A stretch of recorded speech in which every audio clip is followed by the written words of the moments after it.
بسم الله الرحمن الرحیم. د ټولو نمخ کې زه د لر او بر ټول افغان ولسته د لوی افغانستان د غورځنګ ګان د اړخه د مینې نه ډک سلامونه وړاندې کوم. زما د نننۍ بیانې موضوع ده پاکستان د برطانوي استعمار ناجیز اولاد اومه برخه. ګرانو وطنوالو، د جنا لنډغر د فکر او نظر اندازه د دې نه لګېدلی شي چې څنګه په پاکستان کې د هغه وخت د امریکایي سفیر په 22 د مارچ کال 1948 کې خپل حکومت ته په یو پیغام کې بیان کړی و. هغه په خپل پیغام کې لیکي چې ماته زما ښځې او لور ته جنا او فاطمه جنا په کراچۍ کې گورنر هاوس ته بلنه راکړه. نو ما خو دا بلنه قبوله کړه، خو ما دا سوچ کوو چې جنا د امریکې نه کوم 2 میلیارډ ډالر قرض غوښته وي او امریکې انکار کړی و، نو جنابه په دې زموږ نه ډېر زیات ګیلمن وي. خو چې موږ لاړو او خبرې پیل شوې، نو جناب ماته وویل چې په هندوستان کې زما کور دی، نو هغه د خپل سفیر دپاره زمانه په بیه واخلی. نو ما ورته وویل چې موږ د سفیر لپاره د بل کور خبره کړې ده. نو بیا دوی ماته وویل چې د خپل سفارت نورو کارمندانو لپاره یې واخلی. نو ما ورته وویل چې د هغې بندوبست هم شوی دی. نو چې دا خبر د امریکې سفیر په امریکا کې سټیټ ډپارټمنټ ته ورکړو، نو هغوی ته د جنا د شخصیت او ذهني حدود اربې اندازه وشوه. نو هغوی خپل سفیر ته خبر ورکړو چې جنا را 12 انچیز تاویدونکي پیډسټل پکې ولېږه. دا د جنا ټول حیثیت و. خو دلته یوه خبره د یادونې وړ ده چې اول امریکې دا سوچ کوو چې هندوستان د دې سیمې یو لوی هیواد دی. نو امریکې غوښتل چې د هندوستان سره خپلې اړیکې مضبوطه کړي. نو امریکې اول جواهرلال نهرو امریکې ته دعوت کړو. نو چې کله د بهر ملکونو چارواکي امریکې ته راشي او د امریکې د رئیس جمهور سره ملاقات وي، نو د امریکې رئیس جمهور ترنه پوښتنه وکړي چې زه ستاسو سره خدمت کولی شم. نو چې د امریکې رئیس جمهور هری ټرومن د هندوستان د وزیر اعظم د نهرو نه پوښتنه وکړه چې زه ستاسو سره خدمت کولی شم، نو جواهرلال نهرو ورته وویل چې موږ له زراعت او د کارخانو لپاره نوې ټکنالوژي راکړې، او دا هر څه نهرو ته ملاو شول.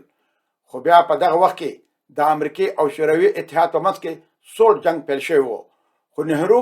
غیر جانبدارانه پالیسي اختیار کړه چې دی د یو ګروپ سره هم شاملېدل نه غواړي. نو چې هر کله امریکا د هندوستان مایوسه شوه، نو بیا دوی د پاکستان سره خبره جوړول غوښتل، او پاکستان خو د مخکې نه په دې انتظار ناست و. نو د پاکستان وزیر اعظم لیاقت علي خان ته د امریکې نه بلنه راغله، او لیاقت علي خان امریکې ته لاړو، او د هندوستان د انکار نه وروسته امریکا پاکستان ته ډیره زیاته لیواله وه. نو چې کله لیاقت علي خان لندن ته ورسېد، نو د امریکې رئیس جمهور ورله خپله سپیشل طیاره رالیږلې وه چې امریکې ته پکې راشي. او بیا چې کله د پاکستان د وزیر اعظم لیاقت علي خان په واشنګټن کې د هری ټرومن سره ملاقات و، نو چې ټرومن ترنه پوښتنه وکړه چې زه ستاسو څه خدمت کولی شم، نو لیاقت علي خان ورته وویل چې موږ له د فوج لپاره وسله راکړې، ټینکونه، بحري جهازونه او جنگي تیارې راکړې. نو هغه ته دا څه ناڅه میلاو شول. بیا وروسته د برطانیې په وینا امریکې د پاکستان سره خپلې اړیکې جوړول پیل کړل. په 4 د اپریل کال 1949 کې په سټیټ ډپارټمنټ کې د خارجه چارو سکرتر ارنست بیون او د دولت د سکرتر مارشل زیناستي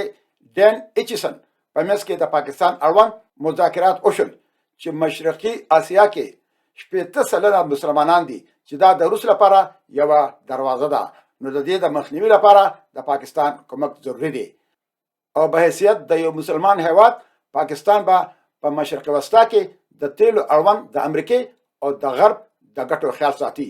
او دغسې د پاکستان لپاره د امریکې دروازه خلاصه شوه. او د هغه وخت نه راواخله تر د اوسه پورې پاکستان د امریکې په جولای کې ځان ورغورځولی دی، او په دې سیمه کې او په ځانګړې توګه په افغانستان کې د امریکې هرې پروژې ته پاکستان هرکلی ویلی دی. هغه پروژې سرته رسولي دي، او په میلیاردونو ډالر جنگي تیارې او بحري جهازونه د امریکې نه ترلاسه کړي دي. خو آیا چا په دنیا کې یو داسې هیواد لیدلی دی چې هغه خپل ولس رانیسي او په امریکې په پیسو خرڅوي؟ تر دې چې په پاکستان کې د افغانستان سفیر مولا عبدالسلام ضعیف د پاکستان بهادر جنرال پرویز مشرف په جنوري کال 2002 کې امریکې ته په حواله کړو چې د هغې اړوند ملا عبدالسلام ضعیف په خپله داسې لیکي چې کله زه پاکستان د امریکې کسانو ته په حواله کړم نو هغوی زه وهلم ټکولم او زمان یې جامې وویستلې زه یې لوس کړم او د اسلام محافظ پاکستانی چارواکو او د طالبانو مخکني دوستانو زما تماشه کوله او دی هم امریکایانو ته نشو ویلی چې دا خو د پاکستان ملمه دی داسې سلوک ورسره مه کوئ زه به دا په قبر کې هم هیر نه کړم تنویر قیصر شاهد د لاهور په یو ورځپاڼه پاکستان کې په 5 د جنوري کال 2009 کې داسې لیکلي دي د پاکستان چارواکو به خپل بېګناه پاکستانیان بندي کول او بیا به په امریکې خرڅول نو امریکا به هم خوشحالوله او ډالر به هم د امریکې نه ترلاسه کولې د بیلګې په توګه عبدالرحیم مسلم دوست یو اخبار نویس و پاکستان هغه او د هغه ورور بدرالزمان بدري له سختې سزاګانې ورکړې وې په نومبر کال 2003 کې د پاکستان استخباراتي ادارې دا دواړه ورونه هغه وخت بندي کړل چې کله هغوی په جومات کې د مونځ نه پس راووتل پاکستان دوی امریکې ته په حواله کړل چې بیا هغوی ګوانتانامو به جیل ته واستول شول او بیا چې کله 15 کاله پس د ډیرو ظلمونو او تکلیفونو وروسته دوی د ګوانتانامو به د جیل نه په دې وجه راخلاص کړل شول چې دوی بېګناه وو خو چې دوی کله پېښور ته واپس راغلل نو د هغوی د شکل صورت نه ښکارېده چې په دوی څومره ظلمونه شوي وو امریکې چې د پاکستان نه په افغانستان کې د لاس وهنې لپاره څه هم غوښتي دي نو هغه هر څه پاکستان په سر سترګو منلي دي خو زه د بلوچستان د آزاد افغانستان او محکوم افغانستان د ولس نه یوه پوښتنه کوم که چېرته امریکا په چین باندې برید کوي او د هندوستان نه هوایي ډګرونه وغواړي چې د هغې نه به امریکا په چین هوایي بریدونه کوي نو آیا هندوستان به داسې کار وکړي بالکل نه بلکې امریکا دا جرأت هم نشي کولی چې هندوستان ته دا خبره قدر ته وکړي ځکه چې هندوستان په حقیقت کې یو خپلواک هیواد دی د پاکستان په شان د چا غلام نه دی نو آیا په دې کې اوس څه شک پاتې دی چې د آل انډیا مسلم لیگ اولنی صدر شیعه سر اغا خان او داغه معنوي پردن کافر جنا د هندوستان تقسیم د مسلمانانو لپاره نه وکړي بلکې د برتانیې او داغه د ځایناستې امریکې پروژې په دې سیمه کې د سرته رسولو لپاره کړي وو کموډور طارق مجید لیکي چې پاکستان څه کوي او چې څه هم په پاکستان کې کیږي نو که مسلمانان دي او که غیر مسلم په هغې سترګې پټې کړي بس په دې خوشحالېږي چې پاکستان په 28 د رمضان منځ ته راغلی دی او د پاکستان منځ ته راتل الله پاک کړي وو نو چې پاکستان الله پاک جوړ کړی وو نو بیا ولې په کال 1901 کې پاکستان په منځ د شلېدو نه بچ نه کړو مطلب دا چې دا خدای پاک غوښتل چې پاکستان وران شي د هندوستان اخرنی وایسرای لارډ ماونټ بیټن وایي چې ما پریکړه کړې ده چې د هندوستان تقسیم به په 15 د اګست کال 1969 کې کیږي او لارډ ماونټ بیټن د 15 د اګست انتخاب په دې وجه کړی وو چې په دویم جهاني جنگ کې جاپان لا د ماتې ورکولو دویمه کلیزه په 15 د اګست منځل کېدله نو آیا الله پاک لارډ ماونټ بیټن ته ویلو چې په 15 د اګست د پاکستان د جوړېدو پریکړه وکړي آیا د هلاکو خان د لاسه د بغداد تباهي هم الله پاک کړې وه او په عراق او افغانستان کې تباهي د امریکې په لاس هم الله پاک کړې وه اصلي خبره دا ده چې د برصغیر تقسیم د برصغیر د مسلمانانو یوه ستونزه هم نه ده حل کړې بلکې د دې سیمې ټول ولس د پاکستان شتون د بې شمېره ستونزو سره مخامخ کړی دی او نه د پاکستان شتون د اسلام څخه خدمت کړی دی یو ورځ د جنا د لارډ ماونټ بیټن سره ملاقات و چې میټینګ ختم شو یو انګریز سټاف افسر چې د میټینګ نه راووت نو صاحبزاده یعقوب خان ترنه پوښتنه وکړه چې میټینګ څنګه وشو نو هغه انګریز افسر د جیب نه د ماچس ډبې راوویستو چې که جناله موږ د دې د ماچسو د ډبې هومره پاکستان هم ورکوو نو هغه پرې خوشحاله دی بیا چې کله د لیاقت علي خان د لارډ ماونټ بیټن سره ملاقات و نو لیاقت علي خان ورته ویلي و چې که تاسو موږ له د سند د صوبې صحراګانې هم راکوئ نو موږ ته منظوري دي حقیقت دا و چې لنډغرو جنا او لیاقت علي خان په هر شکل کې پاکستان غوښتو ځکه چې په متحده هندوستان کې د دوی ځای نه و په هندوستان کې چې به څوک د انګریزانو نه د خپل وطن د ازادۍ لپاره مړه کېدل جیلونو ته بتلل او نور ډیر زیات تکلیفونه به تیرول نو جنا او لیاقت علي خان به د انګریزانو په محفلونو کې د شرابونو د جامونو په کلګا کې بوخت وو. دوی خو د انګریزانو جاسوسان وو. نو د هندوستان نه د انګریزانو د تلو نه پس به دا دواړه ولس د غدارانو په توګه په کاڼو وشتل. که څه هم یو اړخ ته د پاکستان جوړېدل د انګریزانو په ګټه تمامېدل، خو بل اړخ ته د متحده هندوستان تقسیم د مسلمانانو او د اسلام د ګټو لپاره نه و، بلکې اصلي ستونزه د اقتدار ستونزه وه چې دې دوه لنډغرو جناح او لیاقت علي خان ته د صوبه سند صحراګانې هم د پاکستان په نوم قبولوي، خو چې دوی مشران وي. خو د پاکستان په وجه به چې د دې سیمې په خلکو څه تېرېدل، هغه د دې دوه لنډغرو مسله نه وه. په 10 د اپریل کال 1969 کې جناح لارډ ماونټ بیټن ته ویلي و که تاسو ماله څومره هم وړوکی پاکستان راکوئ نو زما په هغې هېڅ پروا نشته، خو تاسو دا خبره د خیال نه مه وباسئ چې پاکستان به د برطانیې په ډومین کې شاملېږي. خو لارډ ماونټ بیټن د جناح دې خبرې له هډو څه اهمیت نه ورکړی، ځکه چې هغه ته خو پته وه چې پاکستان جناح جوړو او که برطانوي استعمار. یو اړخ ته جناح د انګریزانو په ملاتړ د هندوستان د تقسیم خبره مخ په وړاندې بوتله، خو بل اړخ ته د تقسیم نه وروسته چې د دې سیمې ولس د کومو ستونزو سره مخامخ کېدلو، نو د هغې ذمهواري په خپل سر د نه اخیستو په وجه لارډ ماونټ بیټن په یوه غونډه کې جناح ته داسې وایي د تقسیم په وجه به په دې سیمه کې تاوتریخوالی او تشدد ډېر زیات شي. نو جناح ورته په جواب کې وایي چې کله تقسیم وشي نو داسې قسم پیښې به منځته رانشي. خو د تقسیم نه وروسته د جناح تحلیل په بشپړ توګه برعکس وختلو. خو بل اړخ ته مهاتما ګاندي یو ولسي مشر و، هغه د ولس له منځه راوتی و، د جناح په شان د انګریزانو کوسه ډب نه و. نو په دې وجه مهاتما ګاندي د حالاتو نه ډېر ښه خبر و. هغه په هغه وخت کې ویلي و چې جناح لارډ ماونټ بیټن ته کومې خبرې کوي نو د دې خبرو بنیاد په دروغو ولاړ دی. د تقسیم نه پس به دا سیمه د ډېر تشدد او تاوتریخوالي سره مخامخ کېږي. د مهاتما ګاندي د وینا مطابق دوست به د دوست، ګاونډي به د ګاونډي او نااشنا کسان به د یو بل په مرو چړې کېدي او د وینو سیلابونه به وبهول شي. او په دې سیمه کې به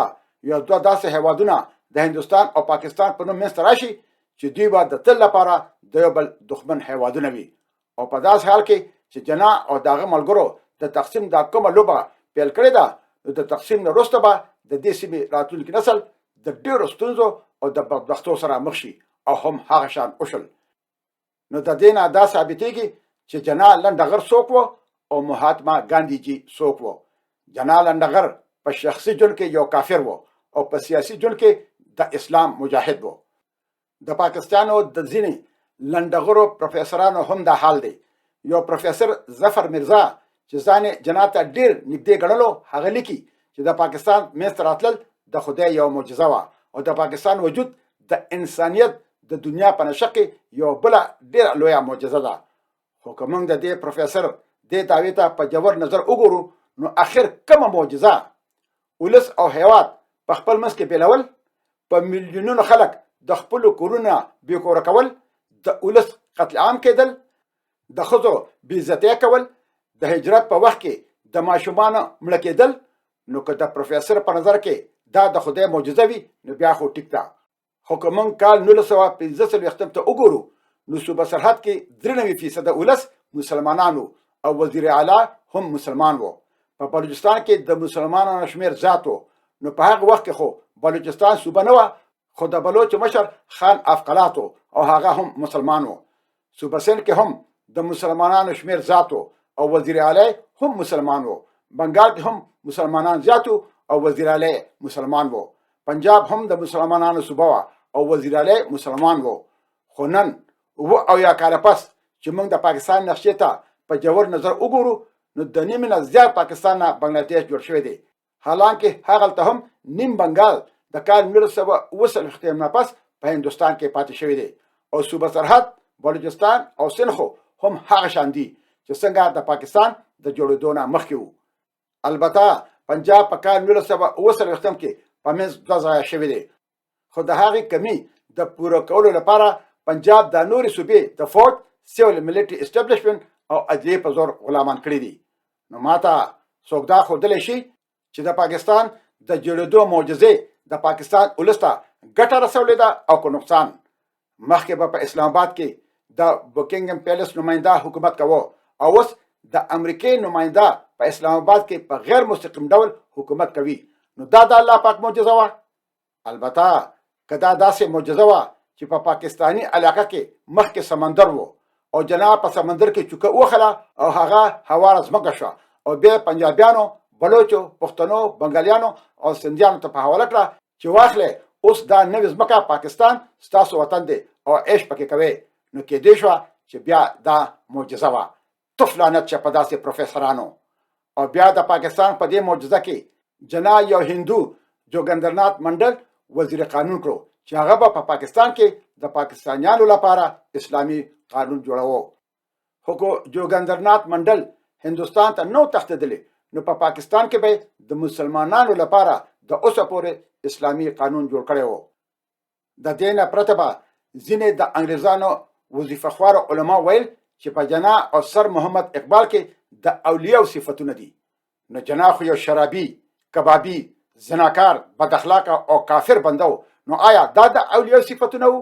او اقبال خو د کال 1901 پورې قادیانی و. نو هغه ته انګریزانو د سر خطاب په دې ورکړی و چې انګریزانو ته کشف شوی و چې اقبال ولی الله دی. تف لعنت شه په داسې علماو. د دې موضوع اړوند زما د بل ویډیو انتظار وباسئ. ګران وطنوالو، اوس په لوی لاس سپارم. تل دې وي پښتو، تل دې وي پښتونولي او تل دې وي د اباسین او د مارګلې د غرونو نه تر د امو دریا پورې زمونږ د پلار نیکه ګران خوږ ګلالې او ګلې ګلزار وطن لوی افغانستان د ازادۍ په هیله. مشال خان ټکر.